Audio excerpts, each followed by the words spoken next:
እሺ እግዚአብሔር እኛ ጋር ይሁን። ባለፈው እንግዲህ የመክሊት ጋር ተያይዞ ብዙ ነገሮች እያየን ነበር። አሁን ዛሬ ደግሞ እንደ እግዚአብሔር ፍቃድ የምናየው ምንድነው?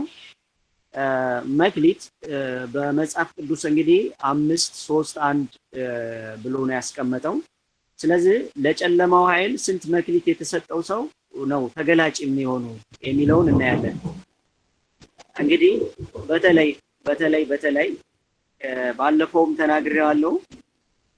ቡዳ የሚበላቸው ለቡዳ መንፈስ ተጋላጭ የሆኑ እንዲሁም ደግሞ ለድግምት መንፈስ ተጋላጭ የሆኑ ሰዎች ብዙ ጊዜ መክሊታቸው ከፍ ያለ ነው ብዬ አውርቻለሁ ባለፈው። ሜቢ አስታውሳችሁ ከሆነ ማለት ነው።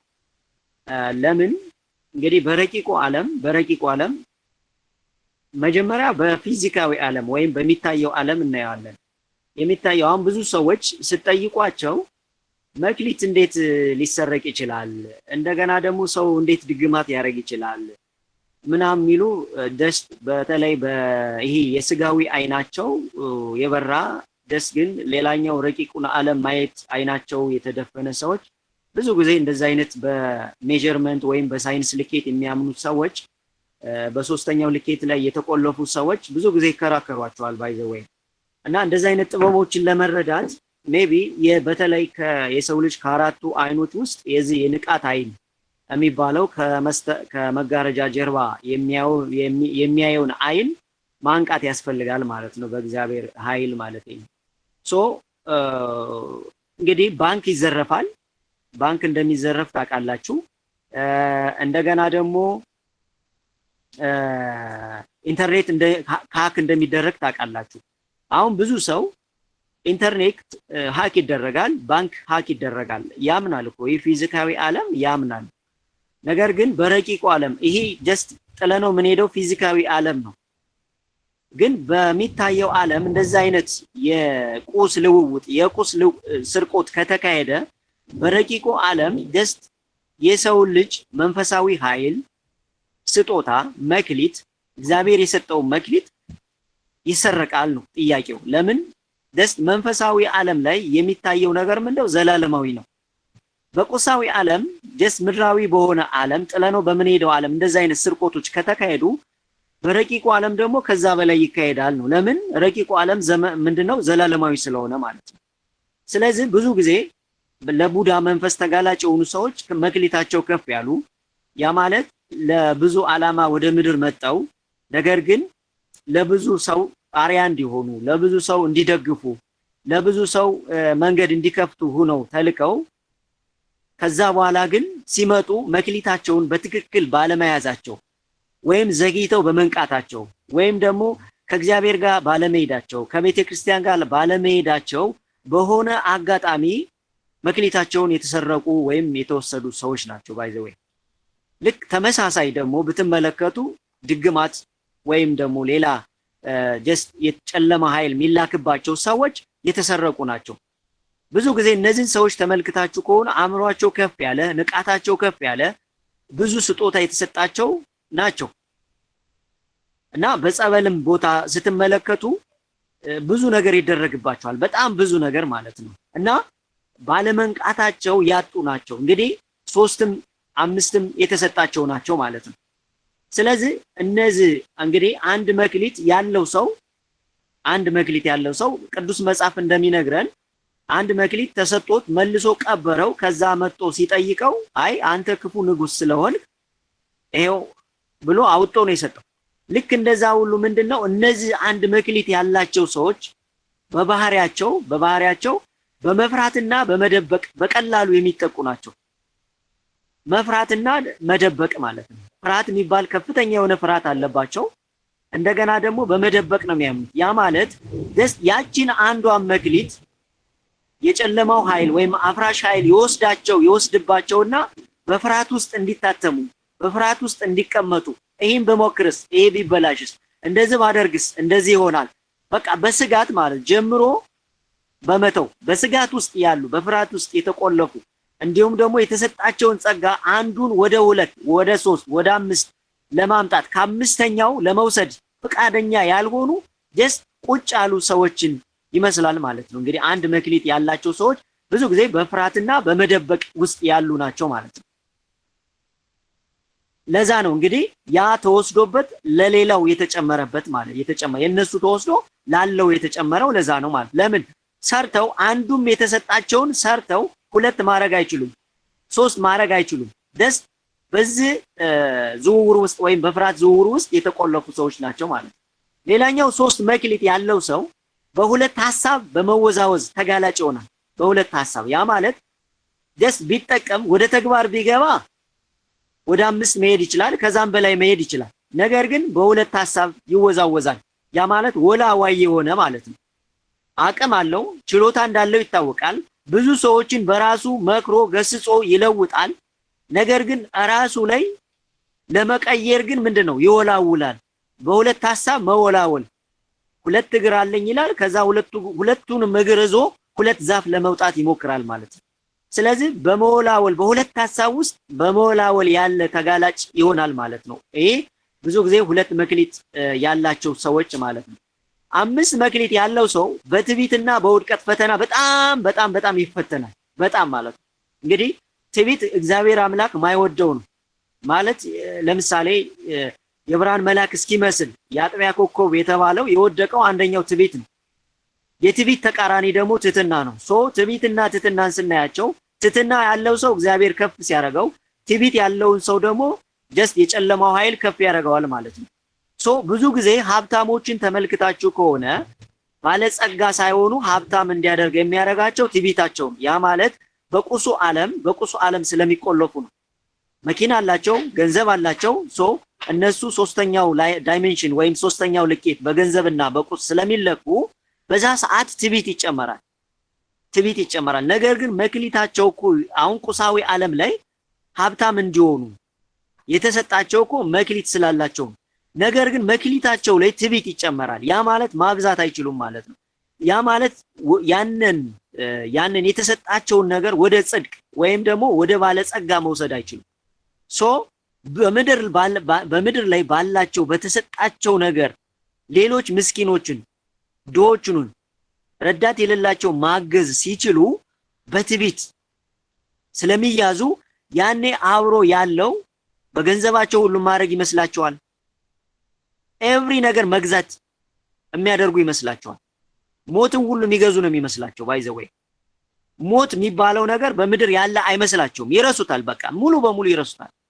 ባይዘወይ ሶስት መክሊት ያላቸው ሰዎች ብዙ ጊዜ የሚፈተኑት በትዕቢትና በውድቀት ነው። ሌላኛው ማንኛውም ሰው ንቃቱ ዝቅተኛ ከሆነ ለጨለማ ኃይል ተጋላጭ ነው። አሁን እንግዲህ ባለፈው እንደተናገሩት የሰው ልጅ 4 አይን አለው ብለናል። አሁን እዚህ ላይ እኛ እየሰራን ያለነው ሞሮፍ የትኛውን አይን ለማንቃት ነው። 4 አይን አለ ማለት ሰው ልጅ ላይ በረቂቁ ዓለም 4 አይን ማለት አሁን 2 አይን አለ። እኛ የምናይበት 2 አይን አለ። ይህ የምናይበት 2 አይን ቀለም የምናየው ለምሳሌ ፊዚካዊ ዓለም አሁን የምናየው ፊዚካዊ ዓለም የምናይበት አይን 2 አይን አለ ግንባራችን ላይ። ሌላኛው ሁለተኛው አይን ደግሞ የንቃት አይን የሚባለው ነው። ብዙ ጊዜ ፔናል ግላንድ የሚሉት ወይም በሳይንስ ሶስተኛው አይን ይሉታል። ፔናል ግላንድ የሚባል ይሄ የንቃት አይን የሚባለው ከመጋረጃ ጀርባ ረቂቁን ዓለም የምናይበት አይን ነው። እንግዲህ የሰው ልጅ ይሄ ተሰጥቶታል። ከመጋረጃ ጀርባ ምንድነው የሚካሄደው የሚለውን የምናይበት ማለት ነው። ሶስተኛው አይን የልብ አይን ነው። የልብ አይን እንግዲህ መንፈሳዊ እነዚህ የመንፈስ ፍሬ ተብሎ የተቀመጡት ገላትያ ላይ የተቀመጡት የመንፈስ ፍሬ የሚባሉትን በልብ በኩል የሚተነትን የሚገልጽ የልብ አይን አለው የሰው ልጅ አይነ ልቦና የሚባል ማለት ነው። ሌላኛው አራተኛው አይን የነፍስ አይን ነው። የነፍስ አይን ይሄ የነፍስ አይን ደግሞ ሰው የነፍስ አይኑ በትክክል ሲበራ ፈጣሪውን የሚያየው እግዚአብሔር አምላክን የሚያይበት አይን። ያ ማለት እግዚአብሔርን በትክክል እስካሁን ያየው የለም ይላል መጽሐፍ ቅዱስ። ግን በመጠን እግዚአብሔር አምላክን እንዲገለጽለት በፈቀደለት መልክ የሚያይበት አይን ማለት ነው። ባይዘው እዚህ ላይ እንድትረዱኝ የፈለኩት። ስለዚህ አሁን እዚህ ጋር እኛ እየሰጠን ያለነው ስልጠና ወይም እዚህ ላይ ያለው ምክክረ ስልጠና በተለይ የንቃት አይን የሚባለውን በእምነት ከእግዚአብሔር ጋር በቤተ ክርስቲያን አስተምሮ ስርዓትና ዶግማስ ሳንጥስ በቤተክርስቲያን አስተምሮ አባቶቻችን በሰጡን ጥበብ የንቃት አይንን ማብራትም የንቃት አይንን መክፈት ነው። በእምነት ነው ምን ከፍተው በትዕቢት አይደለም። ምን ከፍተው በመንፈሳዊ ኃይል ነው። ስለዚህ የንቃት አይን ሲከፈት ያ ማለት ከመጋረጃ ጀርባ ያሉ ይህን የስጋዊ ዓለም ዕውቀቶችን መተንተን ይቻላል ማለት ነው። ማወቅ ይቻላል ማለት ነው። ይሄ ደግሞ የንቃት አይን በጣም አስፈላጊ የሆነበት ጊዜ ላይ ነው አሁን ያለ ነው ማለት ነው። ከዛ ውጭ ድንዛዜ የሚባለው ነገር እየጨመረ የሰው ልጅ ድንዛዜው እየጨመረ በሄደ ቁጥር ዲፕ ስሊፕ ውስጥ ይገባል። ያ ማለት ሁሉ ነገር ትክክል ነው ማለት ይጀምራል። ያ ማለት ህሊና ነጭ ሁና ብትፈጠርም ንጹህ ሁና ብትፈጠርም ጀስት አይናችን ብላክ መነጽር ወይም ማያይ መነጽር ብላክ ጥቁር መነጽር ብናረግበት አይናችን እንደማያይ ሁሉ ህሊናም በራሷ እንደዛ የሚጋርዳት ነገር ሲመጣ ዲፕ ስሊፕ ውስጥ ወይም ድንዛዜ ውስጥ እንመጣለን ማለት ነው። እንግዲህ የሰው ልጅ ህሊና ጀስት እንትን ብላችሁ አስቡት። ይሄ ንጹህ ጨርቅ ማለት ነው። አሁን ንጹህ ጨርቅ ለሳምንት ስናጥበው፣ ለወር ስናጥበው፣ እንደገና ደግሞ ለአንድ ዓመት ስናጥበው የንጽህናውን በደንብ አድርጋችሁ እዩት። ንጽህናውን ማለት ነው። ነጩ ልብስ በሳምንት ሲታጠብ በሁለት ቀን ሲታጠብ በሳምንት ሲታጠብ ልዩነት አለው። እንደገና በአንድ ዓመት ሲታጠብ ልዩነት አለው። ህሊና ማለት እንደዛ አይነት የተሰጣት ነች። እንዲገባን ነው ባይዘው እንደዛ ማወራው። ስለዚህ ህሊና የምትባለው በእግዚአብሔር ቃል የምትነጻ ናት። ከእግዚአብሔር ጋር የሄደ ሰው አብሮ የሄደ ሰው አባቶች ጋር አብሮ የሄደ ሰው ቤተክርስቲያን አብሮ የተጠጋ ሰው ህሊናውን እየጠበቀ የንቃት አይኑን እያበራ የንቃት አይኑን እየተጠቀመ ይሄዳል ማለት። የሰው ልጅ የንቃት አይኑ ከፍ ሲል እንግዲህ ዜናም ሲሰማ እቺ ነገር ምንድናት ማለት ይጀምራል፣ መጠርጠር ይጀምራል። ያ ማለት ያቺን ዜና ሲሰማት ወይም የአጀንዳ ሲነሳ መጠርጠር ይጀምራል። ነፍስ በውስጥ በኩል ትነግረዋለች ማለት ነው ንቃቱ ከፍ ሲል። ስለዚህ ማንኛውም ሰው ንቃቱ ዝቅተኛ ከሆነ ለጨለማ ኃይል ተገላጭ ነው ማለት ነው። ለዛ ነው መጽሐፍ ቅዱስ ብዙ ጊዜ ንቁ የሚለውን ቃላት መጽሐፍ ቅዱስ ብዙ ቦታ ላይ ሰርች ብታረጉት ብዙ ቦታ ታገኙታላችሁ። ንቁ ይላል። ስለዚህ ያልነቃ መክሊት የጨለማው ኃይል የሚቀበርበት መቃብር ይሆናል ማለት ነው። ያልነቃ መክሊት የጨለማውን ኃይል የሚቀበርበት መቃብር ይሆናል ማለት ነው። መክሊት የታወቀ ግን ያልተቀደሰ ሰው ለጥቃት ቅርብ ነው። ያልተቀደሰ ሰው ማለት ጀስት ንጽህናውን ያልጠበቀ ሰው መክሊቱንም ለመጠበቅ ወይም ለመጠቀም ዝቅተኛ ይሆናል ማለት ነው። ምክንያቱም ስጦታ ነው፣ ከእግዚአብሔር የተሰጠን ስጦታ ነው። ይህንን ስጦታ ደግሞ ተቀበሉ ብሎ ሰጥቶን እኛ የመጠቀም ያልመጠቀም ነፃ ምርጫና ነፃ ፍቃድ ግን እጃችን ላይ የተቀመጠ ነው ማለት ነው። ምክንያቱም እሳትና ውሃውን አስቀምጨላለሁ እጄን የመረጥከው ጋር ክተት ነው። ስለዚህ የተሰጠንን በአግባቡ ከእግዚአብሔር ጋር ሆነን መጠቀም ከቻለን አንዱ ወደ ሁለቱ ወደ 3 ወደ 5 እያለ ይሄዳል። አይ ኖ ብለን ደግሞ ከዛ ከወጣን ያለንም ይወሰድብናል ነው። ጨዋታው ያለው እዛ ላይ ነው።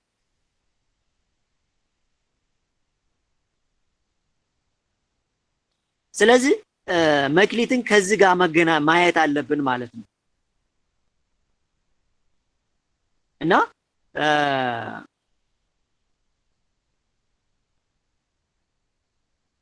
ይሄ መጽሐፍ ቅዱስ ላይ እንግዲህ አንድ መክሊት ተሰጥቶት ከዛ በኋላ ፈርቶ ቀብሮ መጨረሻ ላይ ከመሬት አውጥቶ የሰጠው ማለት ያ ማለት ምንድነው? አንድ መክሊት ሰው ሲሰጠው ስለሚፈራ ያ ነገር የጨለማው ኃይል መጥቶ ይወስድበታል። መጥቶ ሲወስድበት ጀስት ራሱን ተጋላጭ አድርጎ ደንዝዞ ይቀመጣል ማለት ነው። መኖር ይፈልጋል፣ መለወጥ ይፈልጋል፣ መቀየር ይፈልጋል፣ ስኬት ይፈልጋል። ነገር ግን መክሊቱ ኦልሬዲ ተሽጧል፣ ወስዶታል። የጨለማ ኃይል ወሰደው። ከዛ በኋላ ሰውየው ራቁቱን ይቀመጣል ማለት ነው። ያ ማለት ላለው ይጨመርለታል፣ ለሌለው የሚወሰድበታል የሚለው ቃል የሚፈጸመው በዚህ መልክ ነው ማለት ነው። ስለዚህ አንዷ የተሰጠችንን ማብዛት ስንጀምር ወደ 2 እንደገና 5ቱ የተሰጠው መጥቶ የኛን አንድ የመደገፍ የማብዛት ኃይል በረቂቁ ዓለም ይካሄዳል ማለት ነው። ያ ማለት ለምሳሌ ገንዘብ ያለው ገንዘብ የሌለውን ይረዳል፣ ሐሳብ ያለው ሐሳብ ያለውን ይረዳል ማለት። ሁሉም ሰው አንድ ተመሳሳይ መክሊት ሰጥቶት ቢሆን አስቡት። ለምሳሌ ለሁሉም ሰው እግዚአብሔር አምላክ ለሁሉም 5 መክሊት ሰጥቶት ቢሆን ምን ሊፈጠር ይችላል? ምናልባት ትዕቢት፣ መጨቃከን፣ መጠፋፋት ሊሆን ይችላል። ነገር ግን የድሆች ህይወት በሀብታሞች የሀብታሞች ሰላም፣ ደስታ በድሆች እንዲቀመጥ አድርጎ ነው የፈጠረው ባይዘወይ። መስጠት የሚባለው እንግዲህ ከመክሊት ጋር የሚያያዝበት የራሱ ነገር አለ። ምክንያቱም ብዙ ሰው መስጠት እኔ ደስተኛ አይደለሁም አለው፣ ግን ደስተኛ አይደለሁም ይላል። ሲሰጥ ግን ደስተኛ ይሆናል። መስጠት የደስታ ምንጭ ነው። ባይዘው ምስጋና የደስታ ምንጭ ነው። ግን ይህንን ማድረግ አንችልም ብዙ ጊዜ እጃችን ስለሚታሰር ማለት ነው። ስንሰጥ ግን የሚበዙ ነገሮች አሉ ማለት እና መክሊት ከመስጠት ጋርም ከስጦታ ጋርም የተያያዘ ነገር ነው ማለት ነው እና በዚህ መልክ እንድትረዱ ስለምፈልግ ነው። ሌላኛው በረቂቁ ዓለም ብዙ መክሊት ያለው ሰው እንዴት ይታያል ነው። አሁን በረቂቁ ዓለም እንዴት ይታያል የሚለውን በፊዚካል ዓለም በሚታየው ዓለምና በረቂቁ ዓለም፣ ምክንያቱም የሚታየው ዓለም ከማይታየው ዓለም እንደመጣ በእምነት እናምናለን ይላል አይደል መጽሐፍ ቅዱስ። ይሄ የሚታየው ዓለም ከማይታየው ዓለም መጥቷል ነው። ስለዚህ የማይታይ ዓለም አለ ማለት ያ የማይታይ ዓለም እንግዲህ ረቂቅ ዓለም ነው ማለት ነው። ስለዚህ ያ ረቂቅ ዓለም እንግዲህ የጨለማ ዓለምም አለ የብርሃን ዓለምም አለ ማለት ነው መጽሐፍ ቅዱስ እንደሚነግረን። እኛ አሁን በረቂቁ ዓለም እንግዲህ ብዙ መክሊት ያለው ሰው እንዴት ነው የሚታየው ብለን ስናይ እንደ ብሩህ ኮከብና እንደ ታላቅ ብርሃን ያበራል። እንደ ብሩህ ኮከብና እንደ ታላቅ ብርሃን ብዙ መክሊት ያለው ሰው እንደዛ ነው የሚታየው ማለት ነው። እንግዲህ አንዳንዴ በህይወታችሁ ሰው ትክ ብሎ ያያቸዋል። ትክ ብሎ ያያቸዋል፣ ግን ምን ማድረግ አይችሉም። ለምሳሌ የቡዳን አሁን በተለይ ቡዳ ዲጂታል ቡዳንና ባህላዊ ቡዳ ተብሎ መጥቷል። ዲጂታል ቡዳ አሁን በቪዲዮም በፎቶም ሰውን እየበላ ያለ ያጋንንት የጨለማ ኃይል ነው ባይዘወይ። ግን እስቲ የባህላዊ ቡዳውን እንየው። ለምሳሌ ባህላዊ ቡዳውን ዝም ብላችሁ ስትመለከቱ አሁን አንድ ቡዳ ያለበት መንፈስ ያለበት ሰው አንድን ሰው ሲያይ ቡዳው በሰውየው አይን በኩል ያንን ሰው ሲያየው ብዙ መክሊት ያለውን ሰው የሚያየው ምንድነው? የብርሃን አክሊል ከፍ ብሎ ይታየዋል። የብርሃን አክሊሉ በጸሎት ሲደገፍና በጸሎት ሳይደገፍ የሚታይበት የራሱ ነጸብራቅ አለ። ስለዚህ ያ ቡዳ ያለበት ሰው ያን ሰው በሚያይበት ጊዜ የተሰጠው መክሊት ከፍተኛ እንደሆነ ኃይል እንዳለው ያያል። ያ የብርሃን አክሊል ከመክሊት ጋር ስለሚገናኝ ሲያየው የሚያንጸባርቅ እንደ መስታወት የሚያንጸባርቅ በእግዚአብሔር መንፈሳዊ ኃይል ያልታገዘና ያልተጠበቀ ከሆነ ቀጥታ ምን ያደርገዋል? ያስደነግጣል። ቡዳ ብዙ ጊዜ የሚገባው በድንጋጤ መንፈስ ውስጥ ነው የሚገባው። በድንጋጤ ውስጥ ይገባና ሊንክ ያደርጋል። ልብን ነው የሚይዛት። ከዛ በኋላ መንፈሱ ከተጋባ በኋላ ከበድ ያደርገዋል። በጣም አደገኛ ነው ባይዘው፣ በጣም አደገኛ ነው። ከዛ በኋላ ምንድነው የሚያደርገው? ለዛች ነፍስ የተላከችውን ሙሉ መንፈሳዊ ኃይል ወይም መክሊት እየመጠጠ ነው የሚኖረው ማለት ነው። ምክንያቱም በተጨማሪ ኃይል ስለሚኖር ማለት ነው።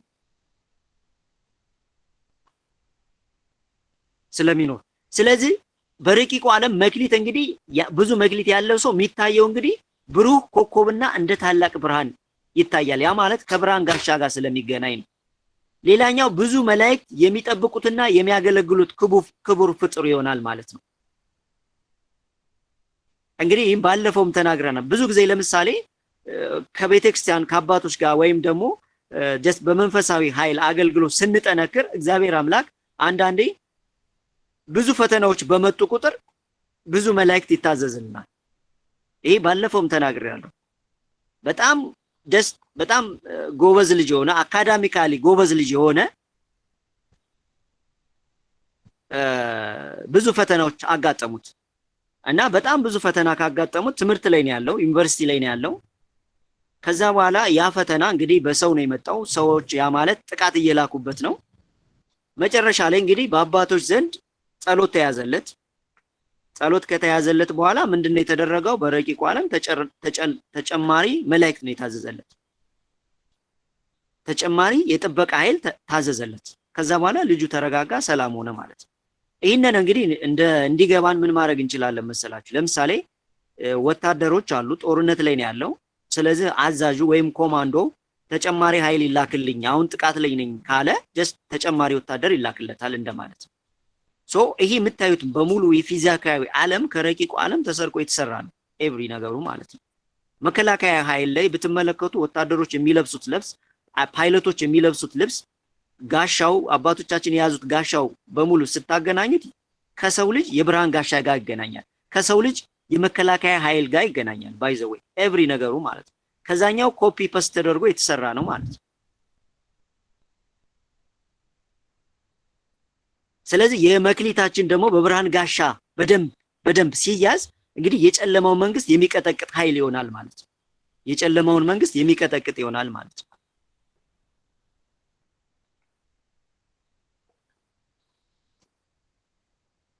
እንግዲህ መክሊቱ በጸሎትም የታገዘ መንፈሳዊ ኃይሉ የጠነከረ ሰው እንግዲህ በጸሎትም የታገዘ ከሆነ ከነፍስ መስመሮቹ ጋር ተያይዞ ከብርሃን ጋሻ ጋር ተያይዞ እንደ ነጭ ብርሃን እየታየ ሰውየውን የሚጠብቅበትና የሚያግዝበት መክሊቱን እንዲጠቀም የሚያደርግበት ኃይል ያገኛል፣ ተጨማሪ ኃይል ያገኛል። እየተጠበቀም በዛ መልክ ይሄዳል ማለት ነው። እንግዲህ ብዙ መክሊት ያለው ሰው በረቂቁ ዓለም እንደ ሰማያዊ ንጉስ ይከብራል ማለት ነው። እንደ ሰማያዊ ንጉስ፣ ያ ማለት አንዷን ወደ 3 አንዷን ወደ 5 እየቀየረ እየተገበረ ያለ፣ ያ ማለት በተግባር የገለጸ ማለት ነው። ተሰጦት የተኛለ፣ ተሰጦት ደግሞ በተግባር የሚገልጽ አለ። አንዷን ወደ 2፣ ሁለቷን ወደ 3፣ ሶስቷን ወደ 5 እያደረገ የሚሄድ ሰው አለ። እሱን ለማለት ፈልጌ ነው። 5ቱ ተሰጦት ዝም ብሎ የተኛ ካለ ምን እንደሚሆን ደግሞ በጨለማው ኃይል ወይም ደግሞ በዛኛው ኃይል ጥቃት እየደረሰበት ደስ ራቁቱን ድግማት ተሰርቶበት ቁጭ የሚል ሰው አለ። 5 የተሰጠው ማለት ነው። ለምሳሌ በቅርቡ ለምሳሌ የሆኑ ህፃናት ወጣው ነበረ፣ ትዝ ይላችሁ እንደሆነ ሚዲያ ላይ ወጡ። ሚዲያ ላይ ከወጡ በኋላ የሚተነትኑትን ዕውቀት አስታውሱት። በጣም ብዙ ዕውቀት አላቸው፣ ይተነትናሉ፣ ህፃን ናቸው። ግን እነዛ ህፃናት አሁን የት ነው ያሉት? ጠይቃችሁ ታውቃላችሁ? እነዛ ህፃናት አሁን የት ነው ያሉት? ለምሳሌ ያንን የአስትሮኖሚ ፊዚክስ የጀስት ጥልቁን ዕውቀት ሲተነትኑ ስለ ገነት፣ ስለ አዳም፣ ስለ ኢትዮጵያ ታሪክ ሲተነትኑ የነበሩ ህፃናት አሁን የት ነው ያሉት? በእርግጠኝነት ቤታቸው ጋር ብንሄድ ልጆች ቤተሰብ ደብቀዋቸው የሆነ ቦታ ላይ ደብቀዋቸው እንዳይታዩ አድርገዋቸው ነው ያሉት፣ እውነት ለመናገር ማለት ነው። ለምን ኦልሬዲ በዛ ሰዓት ሚዲያ ላይ ሲወጡ ነው አንዴ ሃይጃክ የተደረጉት። እንግዲህ ለዛ ነው ህፃናት ልጆቻችሁን በየትኛውም ዓለም ፎቶ አታውጡ፣ ቪዲዮ አታውጡ፣ ሶሻል ሚዲያ ላይ እንዲወጡ አታድርጉ የሚባለው ለዛ ነው። ደብቁ የሚባለው ለዛ ነው። በተለይ ዲጂታል ቡዳ የሚባለው የሚሰራው ይሄንን። ለምን ኦልሬዲ የዲጂታል አልጎሮ የዲጂታል ኦከልት የሚባል ስላለ ማለት ነው። ዲጂታል ትሪኒቲ የሚባል አለ። ለምሳሌ የዘመናዊ አሁን እኛ የስላሴ አንድነት ሶስትነት ብለን እንደምንማረው ሁሉ ዲጂታል ትሪኒቲ ይባላል። የሚገርማችሁ ማለት የዲጂታል ስላሴነት ማለት ዲጂታል ቡዳውም ስራው ዋናው ይሄ ነው። ፎቶ ነው የሚው በፎቶ አማካኝነት ደስ ያ ነገር በረቂቁ ዓለም ይላካል።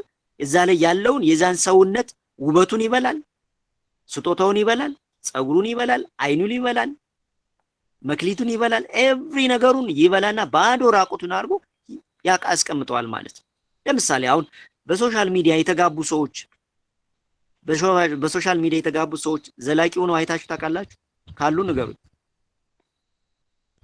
ኢቢኤስም ወይም የሆነ ሚዲያ ላይ ወጣው ፍቅራቸውን ትዳራቸውን የገለጹት ሰዎች በእርግጠኝነት ሄዳችሁ ብትመለከቷቸው ሚዲያ ከወጡ ከ2 ወር በኋላ አይገኙም። በእርግጠኝነት ምነግራችሁ ወይ ተፋተዋል ወይ ቤታቸው ሰላም የለም። እኔ በጣም ነው ማዝነው ባይዘው ወይ ሚዲያ ላይ መጣው ትዳራቸውን ፍቅር ግንኙነታቸው ምናምን የሚገልጹ ሰዎች ማለት ነው። ለምን በረቂቁ ዓለም እየተነባቡ ነው የሚካሄዱት። ለምሳሌ አንዱን ልንገራቸው። አሁን ኢቢኤስ ላይ የምግብ ፕሮግራም ይካሄዳል። ያ ማለት ምንድነው? ምግብ የሚባል ፕሮግራም አላቸው። ይሄ የምግብ ውድድር የሚባለው ማለት ነው። የምግብ ውድድር ፕሮግራሞችን ብትመለከቱ አንደኛው ሉሽ ሃርቨስቲንግ ይባላል። ያ ማለት እነዛ ሰዎች በዛ ሰዓት በሚወዳደሩበት ሰዓት ይጨነቃሉ፣ ይደነግጣሉ፣ ይፈራሉ። አሁን ጊዜው አለቀ አላለቀ እያሉ የሚጨነቁትን ጭንቀት አስቡት፣ ፍርሃት አስቡት። በዛ ሰዓት ነፍሳቸው ሌላ ኢነርጂ ታመነጫለች። ያ ማለት ለጨለማው ኃይል በተለይ ለዚህ ለሜትሪክስ ለሚባለው ኃይል እንደ ነዳጅ የሚያገለግል ኃይል ከነሱ ይጠቀማሉ። በእውነት ነው የምነግራችሁ።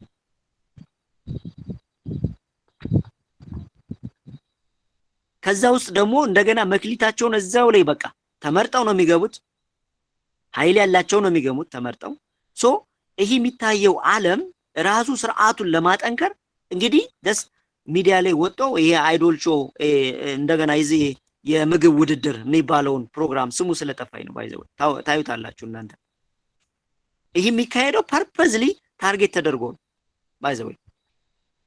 ይሄ ሁሉ ምንድነው ከመክሊት ጋር ይገናኛል። ጨዋታው ያለው እዛ ላይ ነው። እሰራለሁ ግን በረከት የለም፣ እለፋለሁ ግን በረከት የለም። ብዙ ሰዎች ደና ግብአት ያላቸው ሰዎች የሆነ ሰዓት ላይ ዱቄት ሆነው ይገኛሉ። ደም ግብአታቸው ሁሉ ኤቭሪ ነገራቸው ተወስዶ ይገኛል። በረቂቁ ዓለም ይሄ ነው እየተካሄደ ያለው ነው። መክሊት ከዚህ ጋር የሚገናኝበት የራሱ ሌላ መስመር ስላለው ነው አሁን እያወራን ያለ ነው ማለት ነው።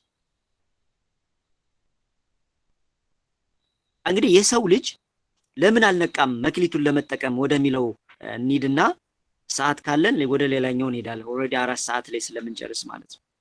የሰው ልጅ ለምን አልነቃም መክሊቱን ለመጠቀም ወደሚለው ነጥብ ስንመጣ አንደኛው በዲጂታል ቅዠትና በውሸት መረጃዎች ላይ ተተብትቦ ስለተያዘ ነው።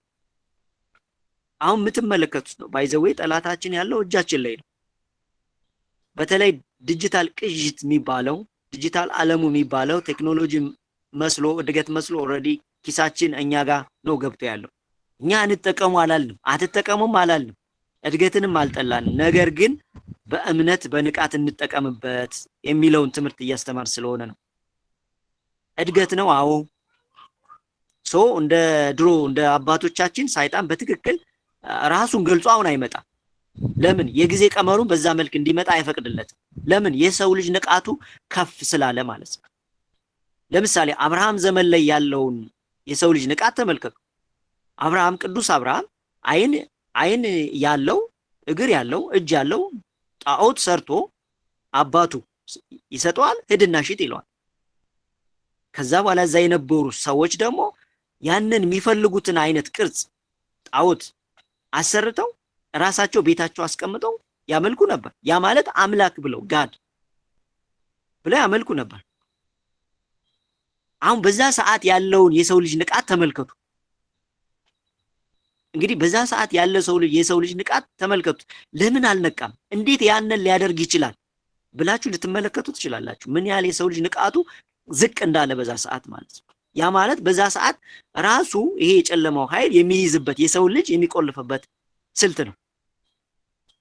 አሁን የአብርሃም ዘመን ለምሳሌ የአብርሃም ዘመን አይን እያለው የማይጅ እጅ እያለው የማይዳስስ የነበረው አሁን በዘመናዊ መልክ ምን ሆኖ መጥቷል?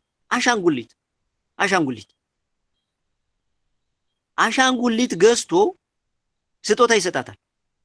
በቃ ይሄ የኔ መልክ ነው፣ እኔም ብለሽ አስቢ፣ ስተኝም ይሄንን ስናፍቅሽም ይሄንን አቅፈሽ ተኝ ይላታል።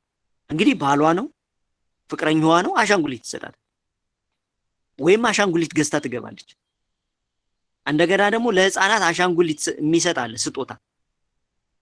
አሻንጉሊት ማለት እኮ የአብርሃም ዘመን የነበረው ጣዖት ጀስት ዘመናዊ ሆኖ አሁን በምንኖርበት ዓለም የተገለጠ ዲጂታል ድግምት እኮ ሌላ ምንም ነገር እኮ የለው። አሻንጉሊት አቅፋ የምታደርስ ሴት አታገባም። አመናችሁ አላመናችሁ በፍጹም። አሻንጉሊቱ ጋር አብሮ የሚመጣ ሌላ ኃይል ስላለ ረቂቅ ኃይል። ለምን?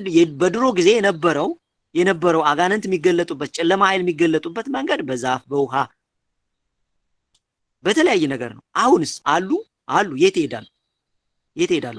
አልጠፉም። የሚጠፉበት የጊዜ ቀመርም ገና ነው። ምንድን ነው እየሰሩት? ይደክማቸዋል? አይደክማቸውም። ገንዘብ ይጠይቃሉ? አይጠይቁም። በጀት ይጠይቃሉ? አይጠይቁም። ምንድን ነው የሚሰሩት ታዲያ? የሰው ልጅ ጠላት ነው? አይደለም። የሰው ልጅ ወዳጅ ናቸው? አይደሉም። የእግዚአብሔር ወዳጅ ነው? አይደሉም። ጠላት ከሆኑ ምንድን ነው የሚሰሩት? በጀት አይጠይቁ፣ ብር አይጠይቁ። ምንድን ነው የሚሰሩት? ከረቂቅነታቸው የተነሳ ጀስት እየሰሩ ያሉት ስርዓት ይሄ ነው። በጣም ዘመናዊ ሆነው በረቀቀ መንገድ በጣም በብዙ ስትራቴጂ ዌብ መረብ ዘርግተው እየሰሩ ነው ያሉት ማለት ነው።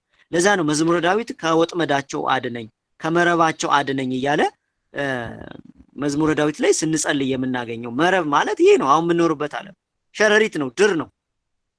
ብዙ ስትራቴጂዎች ብዙ መንገዶች ያሉት ነው። ስለዚህ ንቃቱ በእምነት በኩል የሚያስፈልገን ለዛ ነው። ሌላኛው የስጋዊ ፍላጎትና ምድራዊ ምቾት ስለጋሩት ነው። አሁን ተመልከቱ፣ እቤታችን ቁጭ ብለን በሞባይላችን ብዙ ነገር እንሰራለን፣ ብር እንልካለን።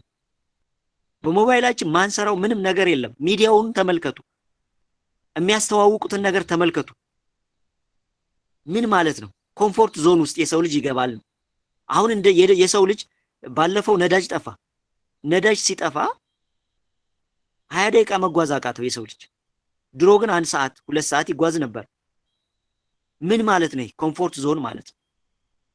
ለምን? በኮምፎርት ዞን ውስጥ ሲገባ ያ ማለት ኮንትሮል ለማድረግ ምቹ ያደርገዋል ማለት ነው። በምቾት ዞን ውስጥ የገባ ሰው ለመቆጣጠር ምቹ ነው። ባይዘው አሁን ምቾት እናስወግደዋለን አናስወግደው። ሰው ምንድነው ግን የምናደርግ? እስከ መቼ ድረስ ምቾት ዞኑን እንቀጥል? ከዛስ መቼ ላይ እንወጣለን? አንዳንድ ሰዎች ለምሳሌ ምቾት ዞን ላይ ይሆኑና አው ለምሳሌ ፋይዳ ወጣን። አው ፋይዳ ጥሩ ነው። ባዮሜትሪክስ ገብታን ግንባራችን፣ አይናችንና እጃችን ተወሰደ። ባዮሜትሪክስ ስጋችን ተወስዷል። ሶ ዘ ኔክስት ጉዞ ቺፕ ሜትሪክስ ነው። ቺፕ ሜትሪክስ ማለት ጀስት ኢምፕላንቴብል ነው። አይ አሁን ፋይዳ ጀስት ችግር የለውም። ዘ ኔክስት የሚመጣው ኒሮ ሊንክ ላይ አይ እኔ አልችልም በቃ ያኔ በቃ እምቢ ላለው ይላል። ፋይዳን እምቢ ያላልክ ጀስት ኒሮ ቺፕ ሜትሪክስ ላይ ስትገባ እንዴት ነው እምቢ የምትልበትን አቅም የምታገኘው ነው ጥያቄ። ሶ እምቢ የምንልበትን አቅም የምናገኘው እምነቱ አሁን ላይ ምንድን ስንሆን ነው? ስንጥር፣ ስንወድቅ፣ ስንነሳ ነው። ምክንያቱም እምነት የሚያድገው ዝም ብሎ አይደለም። እምነት አንድ አያድግም። የሚያድገው እንደ ሕፃን ነው፣ እንደ እጽዋት ነው የሚያድገው። ለዛ ነው እግዚአብሔር የሚገኘው በማይቋረጥ መንፈሳዊ ድግግሞሽ ውስጥ ነው። አይቋረጥም። ሰው ዛሬ የሆነች ነገር ስናደርግ ስንጸልይ ነገ አንዲት የሚያጸዳት የሆነ ክፍል አለች እኛ ሰውነታችን ነፍሳችን ላይ። ሰው ያ ነገር ድግግሞሹ ሆኖ በሄደ ቁጥር እምነታችን እያደገ ይሄዳል። እምነታችን ሲያድግ የሆነ ቦታ ላይ እምቢ የምንልበትን አቅም አንዴ እናገኛለን ማለት ነው። በቸርነቱ ተባዝቶ የምናገኘው አቅም ያኔ ነው። ግን አሁን መጀመር አለብን አሁን። ስለዚህ ምቾት ዞን ብንሆንም እንጠቀማለን። ግን የምንጠቀመው እስከምን ድረስ ነው የሚለውን ቢያንስ እንኳን በንቃት አይን ማየትና በእምነት አይን መመርመር ግን ትልቅ ነገር ነው። ምክንያቱም መርምሩ የተሻለውን ያዙ ስለሚል መጽሐፍ። ስለዚህ ፍላጎታ የምቾት ዞን ላይ ነው የተያዝነው። ሌላኛው የንቃት ደረጃው ወደ 0 ዝቅ ስላለ ማለት ነው። ያሁኑ መደንዘዝ አይደለም ባይዘው የሚያሳዝነው ኔክስት እየመጣ ያለው ድንዛዜ የሰው ልጅ ካልነቃ ኔክስት እየመጣ ያለው ድንዛዜ በጣም ከባድ ነው ባይዘው። እናንተ መግባባት አትችሉም ባይዘው። ሰው ጋር መግባባት አሁን ከባድ ነው። እናንተ ሃይ ያላችሁት እሱ ገልብጦ በይ ይላችኋል። አይ ኖ የምናወራው እኮ ስለዚህ ጉዳይ ነው ይላል። ኖ ይሄ ነው ይላል። በቃ መግባባት ማንችልበት ሌብል ላይ ነው እየመጣን ያለ። መግባባቱ ደግሞ ግድ ነው። ምክንያቱም ሰው ወደ አንድ መለየት ስላለበት የሚቀጥል አይደለም። አሁን እየኖርነን ያለውን ኑሮ ተመልከቱት። በባዶ ኪስ ይኖራል። በቀን ደግሞ 100 ሚሊዮን እያጠፋ የሚኖር ሰው አለ። ልዩነታችን ተመልከቱ። ግን በባዶ ኪስ የሚያኖረው ግን ማን ነው? እግዚአብሔር ነው። ገንዘብ ሳይኖረው የሚኖር ኢትዮጵያዊ አለ። እንዴት ነው የሚኖረው ብላችሁ ስትጠይቁ አታውቁም። በቃ ረቂቅ ስውር እጅ ነው የእግዚአብሔር። በእውነት እኔ ይገርመኛል፣ ባይዘው ይገርመኛል። ነዳጅ ላይ ጠፋ ተብሎ ከ180 400 600 ገባ። በአንዴ ብዙ ብር ያከማቻሉ። ምንድን ነው የሚያደርጉት? ያን ብር ወስደው አሁንም ቁጥር ነው ይከምሩታል። ግን ይበሉታል ወይ ነው? እሱን ቀጣይ እናያለን። ምክንያቱም እግዚአብሔር የራሱ የንቃት ኃይል ወደ ምድር ስለላከ የሚጠርግበት ምድር ለራሷ የምታጸዳበት የጊዜ ቀመር እየመጣ ስለሆነ ማለት። ግን አሁን እኛ መንቃት ያለብን ነገር አለ።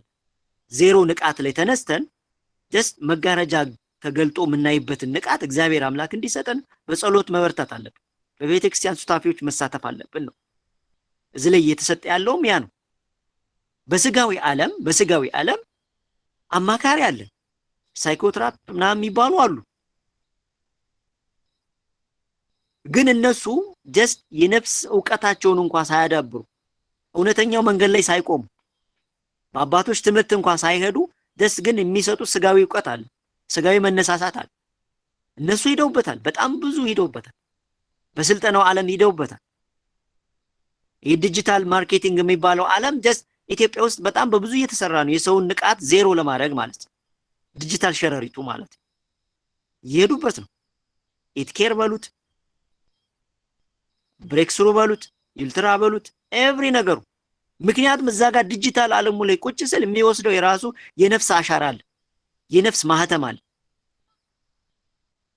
እንደ ድሮ ቅጠል አይደለም እዞ የሚመጣው። ግን ያ ነገር ምንድነው ብሎ በንቃት አይን ማየት ያስፈልጋል ነው አሁን ያለ ነው። አትጠቀሙ አይደለም፣ ስትጠቀሙ ራሱ እንዴት ነው የምትጠቀሙት? ጸሎት አድርጋችሁ ነው የምትጠቀሙበት? የእግዚአብሔርን ኃይል አስቀድማችሁ ነው የምትጠቀሙበት? ከተጠቀማችሁት በኋላ ራሳችሁን መንፈሳዊ ኃይላችሁን መልሳችሁ ነው የምትጠቀሙበት? መራቅ አይደለም። ጀስት እኛ ስልጣናችን ይህንን ቁስ ዓለም ርግጠን እንድንኖር ነው የተፈቀደልን። ቤተክርስቲያን የሰጣችን የ40 እና የ80 ቀን ኃይል ደግሞ ያን ነው የሚያስተምረን። ቁስ እንድንረግጥ የተሰጠን ኃይሉ እንደዛ ነው። ግን ስንጠቀም እንዴት ነው የአጠቃቀማችን መንገዱ ምንድን ነው? ምክንያቱም አይደለም ዲጂታል ዓለሙን አባቶቻችን መርዝ ጠጥተው እኮ ባርከው ጠጥተውት እኮ አልገደላቸው። ሰማዕታትን ብትመለከቱ መርዙን ባርከው ጠጥተው አልገደላቸው፣ ኑረውበታል፣ ረግጠው ኑረውበታል። እኛ በዚህ መልክ ነው መጠቀም ያለብን። ንቃተ ህሊናችን እንዳይደነዝዝ የሚለው እንድትዙልን ስለፈለግን። ሌላኛው የሰው ልጅ ለምን አልነቃም ስንል እውነተኛው መለኮታዊ ድምፅ መለየት ባለመቻሉ ነው። ጫጫታ ነው ያለው፣ ጫጫታ።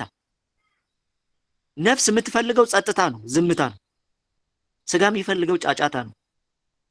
መንፈሳዊ ኃይል የሚፈልገው ጸጥታ ነው።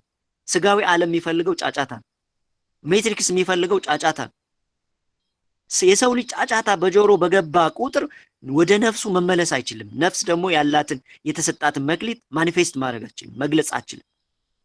ለምን ወደዛ ዓለም መጣው? የት ነው የሚሄደው? ቀጣይ ምንደው ስራዬ ምን እንደሚጠበቅብኝ የሚለውን መጠየቅ አይቻልም በነፍስ በኩል።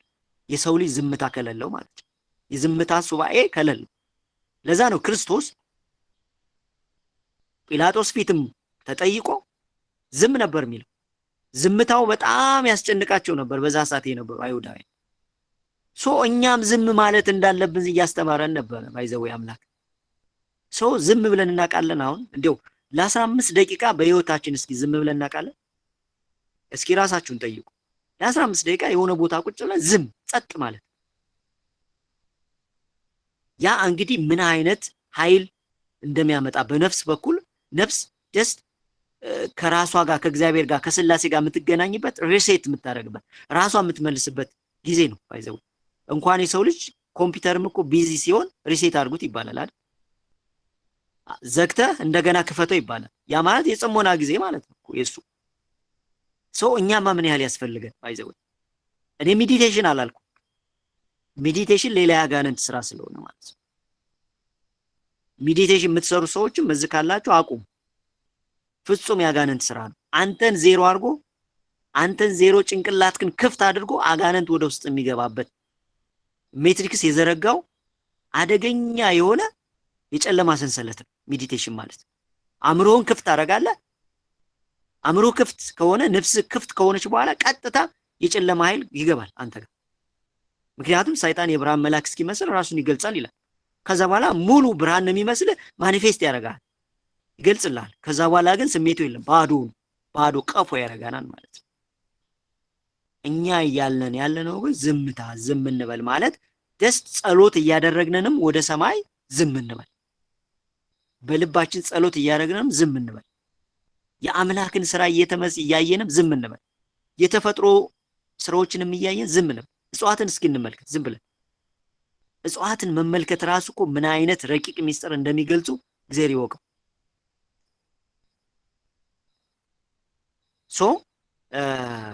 የንቃት ሌብላችን ዜሮ ላይ ገብተናል። በጣም ዲፕ ስሊፕ ገብተናል። በየቀኑ የሚላከው ሞገድ አልነግራችሁ። በተለይ ከኢትዮጵያ ውጭ ያላችሁ ወገኖቻችን ታውቁታላችሁ። የሞገድን ጦርነት፣ የኤሌክትሮማግኔቲክ ፊልድ ጦርነት ረቂቅ ነው። በጣም ውጊያው ረቂቅ ነው።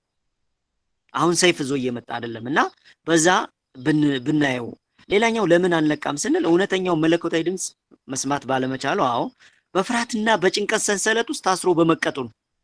ጭንቀት አለ፣ ፍርሃት አለ። ፍርሃትና ንቃት አይገናኙም። የሚፈራ ሰው አይጸድቅም። የእግዚአብሔር መንፈስ የፍርሃት መንፈስ ደግሞ አልሰጠንም ይላል አይደል? የሚፈራ ሰው አይጸድቅም።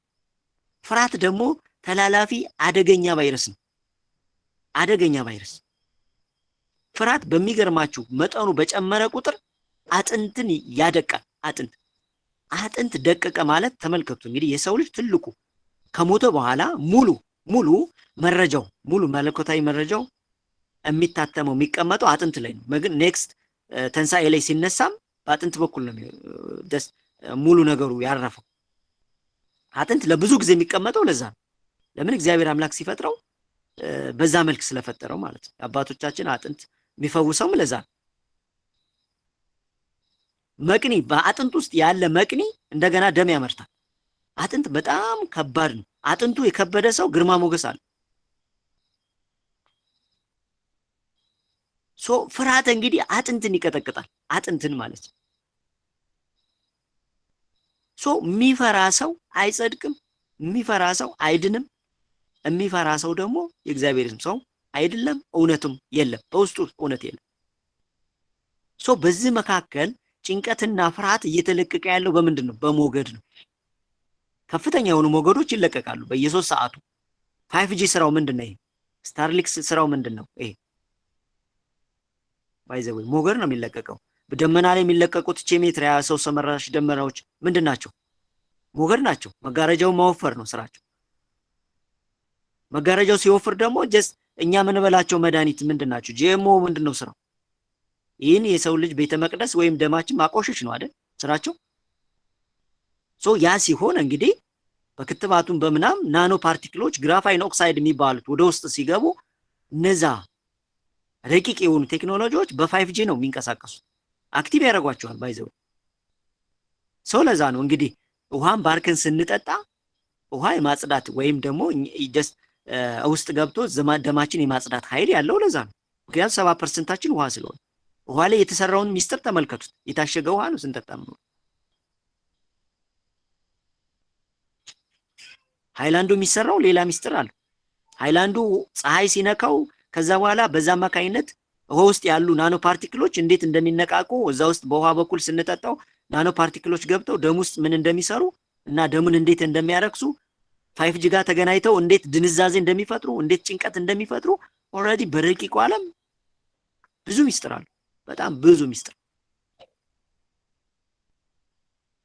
በፍርሃትና በጭንቀት ሰንሰለቱ ስለገባን መንቃት አልቻልንም። ሌላኛው የዓለም መረብ ነው ንቃቱን የሰለበው። ሜትሪክስ መረቡ የቁጥርና የስርዓት ዓለም አዲሱ የዓለም ስርዓት እየመጣ ያለው ስርዓት ያለንበት ስርዓት የመጨረሻው መጀመሪያ የሚባለው ስርዓት ይሄ ምንድነው? ይህ ሳይሙሌሽን ቲዎሪ የውሸት ዓለም ዝንቶ ዓለም የሚለው መጽሐፍ ቅዱስ ማለት ነው። የኃላፊ ዓለም የሚለው ማለት ነው። አሁን እየኖርንበት አለው ማለት ነው። ይሄ ዓለም እንግዲህ የተገነባው በሴረኞች ነው። እኛ አሁን እየኖርን ያለነው እኛ ተዋናይ ነን። እነሱ ምንድናቸው? ጽፈው ጨርሰው ያንን ጽፈው ከጨረሱ በኋላ ወደ ፕራክቲካሊ ጸንሰው ወልደው ስራ ውስጥ አስገብተዋል። እኛ ለብዙ ዓመት ተዳፍኖብን ተቀምጧል። አሁን ከዛ እንድንነቃ ነው እግዚአብሔር በአንድም በሌላም እያስተማረን ያለው ማለት ነው። ሌላኛው የቀደምት አባቶች ምስጢራዊ ጥበብ በመዘንጋቱ ነው። እንግዲህ እነዚህ ጥበብ የሚያውቁ አባቶች ተሳደዋል፣ ጠፍተዋል፣ ቀንሰዋል፣ የሉም። አሁን ትንሽ ነው ያሉት። ቢኖሩም ያሳድዷቸዋል፣ ቢኖሩም ያጠፏቸዋል። ከዛ በላይ ብዙ የንቃት መጽሐፎች የሰው ልጅ የንቃት ኮድ በተለይ 10ን ዲኤንኤ ክሮች የሚያበሩ የሰው ልጅ 12 ዲኤንኤ ክር አለው ይላል አይደል ሳይንስ። ግን የቆለፈን 10ን ቆልፎ በሁለቱ ነው የሚያንቀሳቅሰን። ያ ማለት በስጋ በመብላት በመኖር በመተኛት በሚባለው 10 ግን ተቆልፏል። እነዚህ ጀስት እንድንጠቀምበት ንቃት ኮዶችን እንዲያበሩልን የሚያደርጉ መጽሐፎች 325 ላይ ነው ተሰብስበው ካቶሊክ ለብዙ ዓመት የቀበረቻቸው በብዙ ማህተም በ7 ማህተም ቀብራ ለብዙ ጊዜ አስቀምጣቸዋል። እነዚህ እውቀቶች መጥፋታቸው በራሱ እነዚህ መጥፋታቸው በሙሉ የሰው ልጅ ደስ ድንዛዜ ውስጥ እንዲገባ ተደርጓል። ያ ማለት አሁን ደስ እንድንነሳ፣ ምክንያቱም እግዚአብሔር አንድም በሌላም ሳያስተምር እውቀት ሳይሰጥ አይቀጣም። ነፃ ምርጫ ነፃ ፍቃዱ ስላለን ማለት ነው። ስለዚህ እነዛ እውቀቶች ነው አሁን እየወጡ ያሉት። ስለዚህ በዚህ ምክንያት ማወቅ አልቻለ። ሌላ መክሊቱ ከፈጣሪ ይልቅ ለራሱ ዝና በመፈለጉ ማለት ነው። መክሊቱን ከፈጣሪ ይልቅ ለራሱ ዝና ለመጠቀም፣ ያ ማለት ለስጋዊ ዝና ለመጠቀም ይፈልጋል። መክሊቱን ቢያውቀውም ሊጠቀምበት የሚችለው የሚፈልገው ግን ለስጋዊ ዓለም ማለት ነው፣ ለእውቅና፣ ለገንዘብ። አሁን ችግሩ እኛ በስጋዊ ዓለም ብዙ ስልጠናዎች አሉ፣ ብዙ የሚሰጡን ስልጠናዎች አሉ። አሁን ስጋ ቢነቃቃ ጀስት ዱባ ነው። ዱባ ደግሞ መርፌ ይወጋዋል። ስጋ ወፈር ቢልም ቢሰለጥንም አንዲት ጭንቀት ብቻ ከተላከች ይፈራል፣ ይንቀጠቀጣል። ይህንን ለመመልከት ከፈለጋችሁ በሬ እንደታረደ ስጋውን እዩት። ስጋው ራሱ ይንቀጠቀጣል። ስጋዊ ማንነታችን ያ ነው ባህሪያችን። ለስጋዊ ብዙ ነገሮች አሉን አሁን ዓለም ያመቻቸው፣ ነገር ግን ፈሪ ነው፣ ዘላቂ አይደለም፣ መሸከም አይችልም ችግር። ነፍስ በስጋ በኩል ስትፈጠር ስጋን አስተዳድሪ፣ ስጋን ያዢ ተብላ ነው የተፈጠረችው። ግን ነፍስ ላይ መስራት ሲያቆም ስጋ ይሰለጥናል። ስጋ ሲሰለጥን አደገኛ ይሆናል ማለት ነው። ነፍስ ላይ ስንሰራ ግን ስጋን መያዝ ስለምችል ስኬቱም ይመጣል፣ እውቅናውም ይመጣል፣ የምንፈልገው ነገር ሁሉ ይመጣል። ለዛ ነው ዓለም ፈረሱን ትታ ጋሬ ላይ በመስራቷ ጋሬን አቀበት እየገፋች ቁልቁለት ልም እየገፋች ደልዳላ ላይም እየገፋች ያልቻለችው። የዓለም ሕዝብ በሙሉ ጭንቀት ውስጥ የገባው ትንሽ ነገር ሀፕን ሲያደርግ የሚፈራው የሚንቀጠቀጠው ጀስት ጋሬው ላይ ብቻ ስለምናተኩር፣ ለጋሬ ብቻ ነው እየሰራን ያለን። 18ቱም ሰዓት ለጋሬ ብቻ ነው፣ ፈረስ ላይ አይደለም። ፈረሱ ግን ብንሰራ ፈረሱ ጋሬውን መጎተት ይችላል። እዛ በራሱ ስርዓት መሄድ ይችላል። ፈረሱ ማለት አስቀድማችሁ ጽድቁን ፈልጉ ሌላው ይጨመርላችኋል። ጽድቁ ማለት ነፍስ ላይ መስራት ማለት ነው። እግዚአብሔር ጋር መጣበቅ ማለት ነው። ቤተክርስቲያን ጋር መጣበቅ ማለት፣ ጸሎት ላይ መጣበቅ ማለት ነው። ያ ማድረግ ስንችል ሌላው ይጨመርላችኋል ማለት ጋሬ ነው። ዝናው ይመጣል፣ ታዋቂነቱ ይመጣል፣ ገንዘቡ ይመጣል፣ ጤናው ይመጣል። እየሰራን ያለ ነው የቱ ላይ ነው የሚለውን እንድናይ ስለፈለኩ ነውና ተሰጦንም እግዚአብሔርን ከማገልገል ይልቅ ወደ ዝና ወደ ቁሱ ዓለም ስለምናል። ምክንያቱም የእግዚአብሔርን ስንሰራ እግዚአብሔር የኛን ስራ ይሰራል። አንተ እግዚአብሔርን ስትመለከት ዓለም ስኬት እዛ ወደ አንተ ትመጣለች። አንተ እግዚአብሔርን ስትመለከት ዓለም አንተን ትመለከታለች። አንተ ዓለምን ስትመለከት አንተን ላትመለከት ይችላል። ደሞም ብትመለከት እንደ ሸንኮራ አገዳ መጣ ጨርሳ ነው የምትል። ሳንመጠጥ አወዳደቃችን ብናሳምር የተሻለ ነው የሚሆነው ማለት ነው። ስለዚህ ይህን ርዕስ ስናጠቃልለው